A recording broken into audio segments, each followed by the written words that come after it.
Mule sial nasibnya anak bajang madan Inyoman Darma Susilo Setiawan. Sing je sakit hati dogen ulian nepukin tunangannya memitre ngajak anak muani elenan. Jak nepukin unduk jagurine nganti babak belur ngajak anak sing kenaline. Kapolsek Kute Kompol Inyoman Gatre Minggu 8 Agustus nyelasang, korban nekain kos kabakne ane di Jalan Wana Segara, Gang Sandat nomor 8 Kute Badung, duga Sabtu 7 Agustus, sawetara jam 2.30 ngelemang. Darma lantas ngetok jalanan kos kabakne, cuma sing ada mesaut.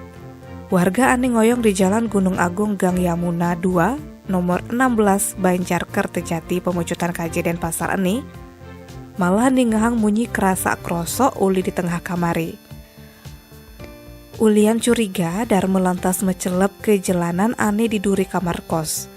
Marengi daang muka, Darma mekesyap na petang kabakne ngajak muani elenan di tengah kamari.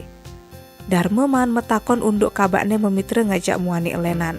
Uli dicekaden tekane, sagetan ada anak muani ajak kedadua, lantas ngantem muane Darma.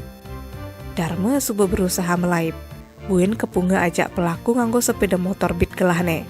Sing jek itu dogen, korban tabrak ke ajak motor nganti batesne metatu, HP-ne masih hilang. Kejadiannya entu lantas laporange ke Polsek Kute. Tim Opsna Reskrim Polsek Kute nangkep pelaku ajak kedadua, adane Riki Nurrahmat, juga di sebelah lokasi kejadian. Ben besi anak nu di bawah umur, inisialnya BA, tangkep di Juwet Sari Pamogan dan Pasar Selatan. Dugaane kasus penganiayaan ulian reaksi ningalin timpalne tepukine ngemitrain kabak korban. Kompol Gatre nu nyelidikin motif pelaku. Ulian perbuatannya tersangka jani ancame bogolan 5 tiban 6 bulan. Tim Bali Express ngelaporang.